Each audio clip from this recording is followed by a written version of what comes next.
오늘은 전체적으로 서론에 해당되는 그런 내용들을 하겠고요. 테마로 보면 구약에 대한 정리를 간단하게 하려고 그러고요. 일단 첫 번째 테마입니다. 제가 제목을 전사로서의 구약이라고 정했고요. 오실 예수를 기다리는 역사가 구약이다 이렇게 했습니다. 그래서 구약을 전체적으로 한번 우리가 살펴보는 시간을 지금 갖겠습니다. 구약은 세세하게 말씀은 드리지 않겠습니다. 다 여러분들 머릿속에 있으시니까요.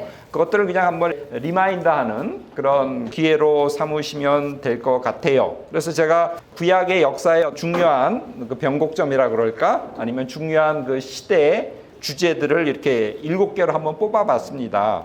자, 우리가 구약의 역사를 처음부터 하자면 물론 이제 뭐 천지 창조부터 잡아야겠죠. 그러나 그것은 이제 전 인류, 온 세계를 창조했다는 점에서 구약이라고 할 때는 아무래도 이거 유대인들 아니면 이스라엘에 초점을 맞춰야 되지 않겠습니까? 그렇기 때문에 이제 굳이 창세기부터 천지 창조부터 할 필요는 없을 것 같고요. 일단은 그 이스라엘에 포커스를 맞춘다면 제일 먼저 우리가 처음에 다뤄야 될 내용이 아브라함이라고 생각을 해요. 뭐 우리가 창세기 12장 1절부터 이렇게 나오지 않습니까? 하나님께서 이제 아브라함을 택해서 그에게 본토 친척 아비의 집을 떠나서 내가 내게 지시할 땅으로 가라. 이래가지고 아브라함이 그 말씀에 순종해서 터덜터덜 그 가나안 쪽으로 오면서 구약의 역사가 시작되지 않습니까? 그런 점에서 아브라함부터 우리가 처음 시작을 해야 될 것 같아요.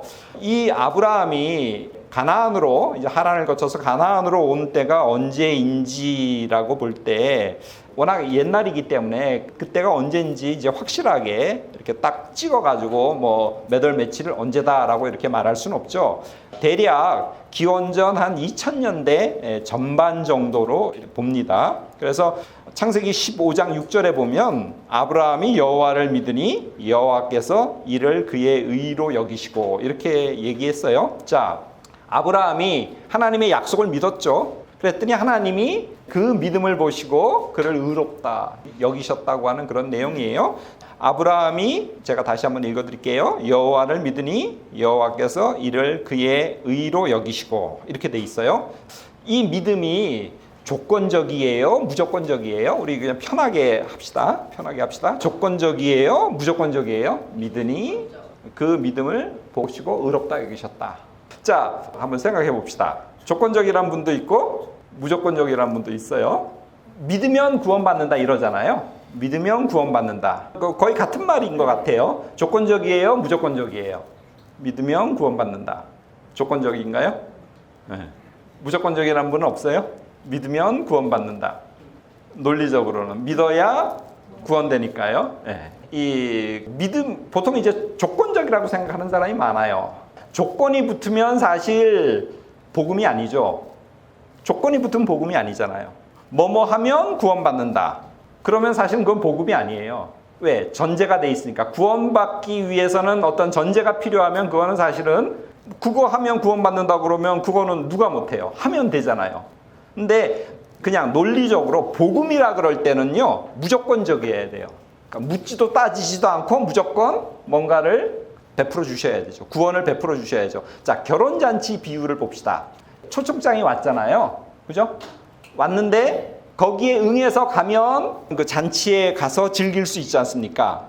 자, 그러면 이게 결혼잔치에 참여하는 게 그래서 그 잔치에 가서 즐기고 주인과 함께 맛있는 것들을 먹고 하는 게 이게 조건적이에요? 무조건적이에요?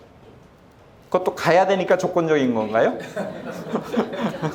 그거를 이거 정말로 이게 뻥이 아니라 정말로 내가 이거를 믿고 그리고 내가 정말로 이걸 뭔가를 해야 된다고 이렇게 생각하고 가야 되니까 조건적인가요? 그건 무조건적인 거예요. 그냥 잔치가 벌어진 거예요.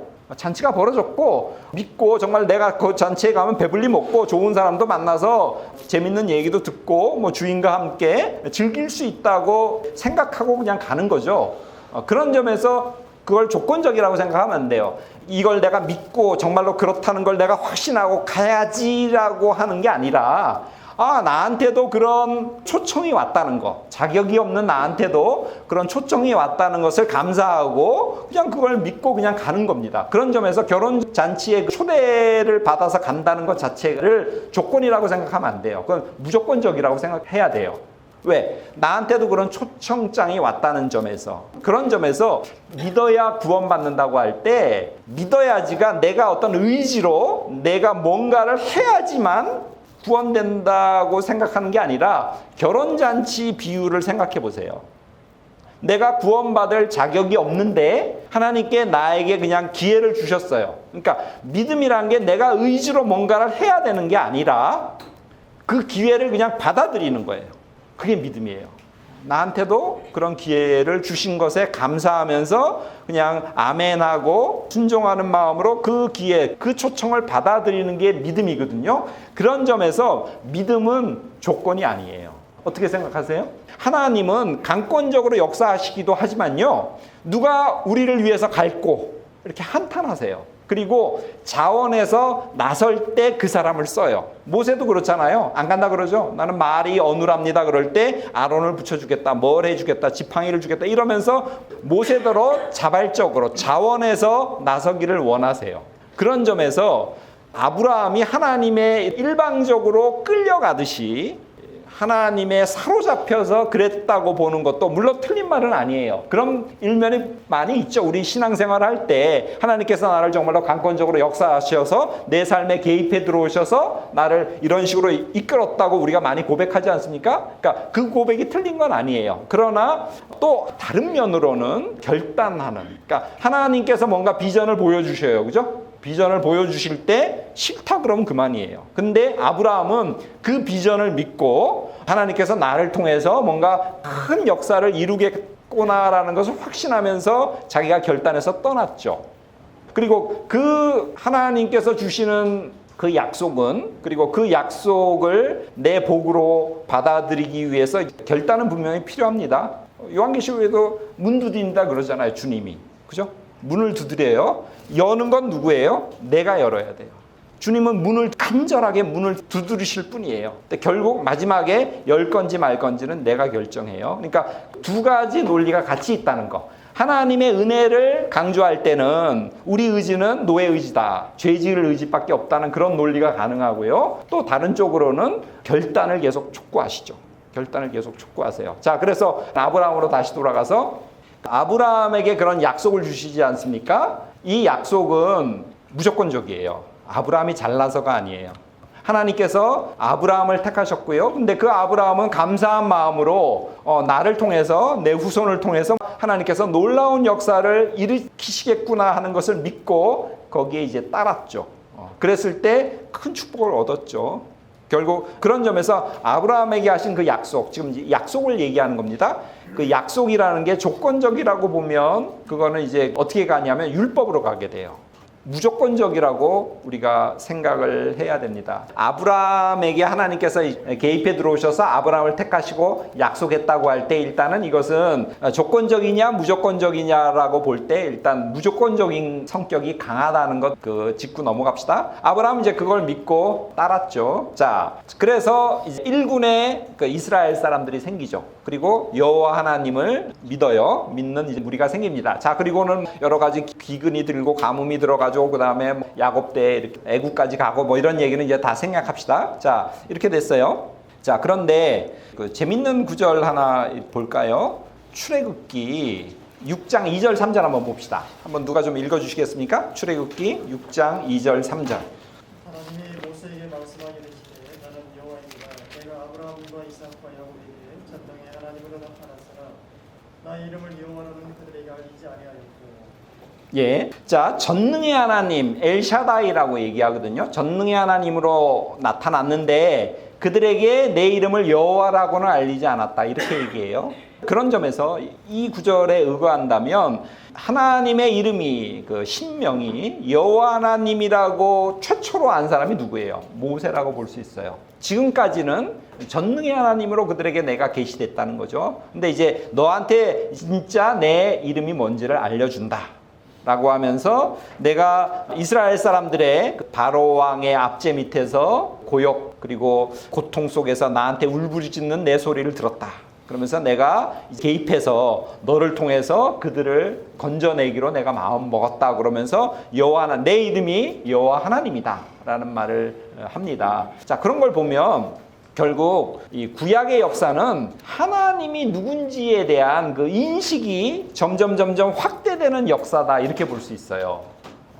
우리가 그렇잖아요. 어릴 때 우리 부모님을 우리가 생각하지 않습니까? 엄마 아빠가 이런 분이다 라고 생각하는데, 그러나 그거는 이제 어린 마음에, 어린 그 차원에서 내가 이해하는 부모님이죠. 그런데 내가 점점 더 크면서 이제 이성적으로 되고, 뭔가 내가 이제 그 세상 이치나 도리도 알고, 그렇게 되면서 내가 부모님을 판단하고, 아, 우리 부모님이 이런 분이셨구나 라고 판단하는 것은 훨씬 더 부모님에 대해서 좀 더 깊이 알게 되는 거죠. 좀 더 종합적으로 알게 되죠. 나중에 이제 정말로 내가 자식을 키워보고, 자식이 나한테 그 속상하게 만들고 내 애를 태우고 이럴 때 정말로, 아, 부모님이 나를 키우시면서 많이 힘드셨겠구나라는 그 부모님의 마음을 이해하게 되지 않습니까? 우리가 점점 크고 성장하고 우리가 부모가 돼 봄으로써 부모님을 점점 더 잘 이해하게 되죠. 이스라엘 사람도 마찬가지인 것 같아요. 초기에는 그냥 엘샤다이, 전능의 하나님으로만 알다가 점점 하나님께서 개입해 들어오시고, 하나님께서 많은 말씀들을 하시고, 하나님과 많은 교제와 많은 하나님과의 어떤 사건들, 경험들을 통해서 하나님이 누구신지를 점점 더 많이 알아가는 역사가 이스라엘의 역사라고 저는, 예를 들면 아브라함의 아버지 데라가 여호수아서 24장 2절 한번 읽어볼까요? 여호수아서 24장 2절. 여호수아가 모든 백성에게 이르되 이스라엘의 하나님 여호와께서 이같이 말씀하시기를 옛적에 너희의 조상들 곧 내 아버지 나홀의 아버지 데라가 강 저쪽에 거주하여 다른 신들을 섬겼으나. 예, 아브라함의 아버지는 지금 다른 신을 섬겼다고 그래요. 그 다음에 야곱의 외삼촌 라반 있지 않습니까? 성상 드라빔을 섬기죠. 창세기 31장 17절부터 35절에 보면 집에서 도망쳐 나올 때 그 딸이 어떻게 말하면 뭐 신주단지 같은 거지 않습니까? 그거를 감춰가지고, 왜냐하면 그걸 갖고 있어야 이제 축복을 받는다고 믿고 그 드라빔을 안장 밑에다 이렇게 감춰가지고 도망쳐 나오지 않습니까? 이런 걸 보면 외가 쪽도 보통은 이제 같은 그 종족이지 않습니까? 외가 쪽은 지금 하나님을 섬기지 않고 드라빔을 섬겼다는 걸 알 수 있어요. 이렇게 보면 초기에는 아브라함의 아버지도 그렇고요, 다른 우상도 섬기고 있다가 점점 여호와 하나님 신앙으로 통합되어가는 과정이다, 이렇게 볼 수 있어요. 여호와 하나님이 나타났죠, 아브라함한테. 물론 그분이 천지를 창조하신 분이지만, 그러나 그 옛날에는 하나님께서 강력하게 나타나시지 않았기 때문에 일파들도, 그 친족들도 다른 우상을 섬기기도 했다는 거예요. 그런데 이제 점점 아브라함을 통해서, 그리고 또 밑에 족장들을 통해서 하나님께서 점점 강력하게 역사하시고 또 여러 사건들을 일으키시니까, 아, 여호와 하나님 신앙으로 많은 사람들이 이제 모든 것들을 버리고 여호와 하나님 중심으로 점점 오기 시작했다라고 볼 수 있습니다. 그 다음에 아브라함을 비롯한 조상들은 그 시족의 제의, 그래서 뭐 드라빔도 섬기고 뭐 다른 신도 섬기고 하는데 점점 여호와 하나님을 믿는 유일신 신앙 중심으로 통합되어간 역사가 구약의 역사로 볼 수 있을 것 같아요. 자, 그래서 여기서 문제 하나 내면, 유일신 사상이 확립된 거, 이건 신학적인 얘기예요. 그러니까 몰라도 되긴 하는데, 유일신 사상이 딱 제대로 확립된 때가 언제라고 보는지 혹시 아세요? 모르는 게 당연할 수도 있어요. 유일신 사상이 딱 확립된 시기, 출애굽 시대. 또 학자들 얘기라 좀 다를 수도 있어요. 꼭 맞다는 건 없지만, 아, 그래도 그런 주장도 있구나라는 건 그냥 우리가 상식적으로 곁다리로 좀 알아두면 좋을 것 같아요. 학자들마다 좀 다른데 이사야 때 유일신 신앙이 거의 확립되지 않았나라는 그런 얘기를 합니다. 이사야 때. 그러니까 하나님에 대한 인식이 점점 구체적으로 되고, 아, 이분이 천지를 창조하시고 이분이 유일신 하나님이구나, 그래서 다른 신은 없구나라는 그런 사고가 점점 하나님은 원래 그런 신분이었지만 우리의 인지가 발달하지 못했기 때문에, 우리가 아직 하나님을 제대로 알 그런 능력이 없기 때문에 시간이 지나면서 차차 그 하나님이 어떤 분이신지를 우리가 알아갔다. 자, 그래서 또 우리 인간이라는 게 하나님이 계시해 주셔야만 알잖아요. 하나님이 누군지, 그죠? 우리 인간 피조물은 한계가 있기 때문에 하나님께서 당신이 누구신지를 계시해 주지 않으면 우리는 하나님이 누구신지 모르죠. 그래서 하나님이 점점 구체적으로 자신을 계시해 주셨다고 이렇게 볼 수 있습니다. 자, 그래서 일단 아브라함 무조건적이다. 그리고 여기서부터 이스라엘의 뿌리가 시작되었다는 것 기억하시고요. 이제 출애굽으로 넘어갑시다. 출애굽은 좀 전에 이제 모세 구절을 읽었죠. 출애굽기 6장을 읽었지 않습니까? 이제 모세에게 나타나셔서 조상에게 하신 약속을 하나님이 기억하시고 너희 민족들의 울부짖음을 내가 들었다. 그러면서 내가 강한 손과 편팔로 너희를 이끌어내시리라 이렇게 말씀을 하시고 하나님께서 개입해 들어오시지 않습니까? 자, 그래서 이제 탈출하게 되죠. 근데 재미있는 것은요. 출애굽기 12장 38절 한번 봅시다. 출애굽기 12장 38절. 누가 좀 읽어주시겠습니까?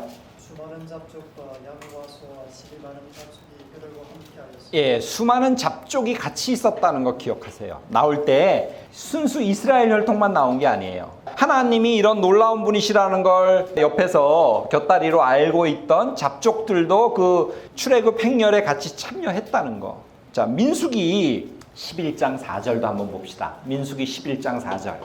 그들 중에 섞여 사는 다른 인종들이 탐욕을 품음에 이스라엘 자손도 다시 운명이되 누가 우리에게 고기를 주어 먹게 하랴. 예, 여기도 보면 다른 잡족이 있었다는 말이 분명히 나오죠. 그러니까 다른 잡족도 같이 나왔다는 거. 물론 이들이 또 하나님을 배반하고 다른 길로 가기도 하지만 그러니까 순수 이스라엘 사람만 나왔다고 생각하지 마시라는 거죠. 옆에 살던 이웃집 다른 신을 믿던 사람도 여호와 하나님이 정말 대단한 분이라는 걸 설득당했든가 전도를 당했든가 해가지고 같이 따라 나왔다는 거. 그래서 이들이 결국은 가나안으로 들어가서 이스라엘의 근거가 되지 않습니까? 그런 점에서 이스라엘이라고 할 때는요, 혈통적인 것도 있어요. 아브라함부터 시작되는 그 혈통이 중요하죠. 그런데 뭐가 중요해요? 이스라엘을 형성하는 가장 중요한 건요, 종교적인 그 신앙이에요. 같은 여호와 하나님을 믿으면 그 사람들은 다 어떻게 돼요? 혈통적으로는 아니지만 그 사람들은 다 이스라엘이 되는 겁니다. 이스라엘이 된다는 거 기억하세요. 그래서 이스라엘 민족이라고 할 때 이게 종교적인 개념이 강하다고 이념적인 거예요. 누가 이스라엘이냐? 여호와 하나님을 믿는 자들. 그 사람들이 결국 이스라엘 사람들이 되는 거라는 것 기억하시기 바랍니다. 자, 그래서 이제 그 일군의 무리들이 가나안으로 들어옵니다.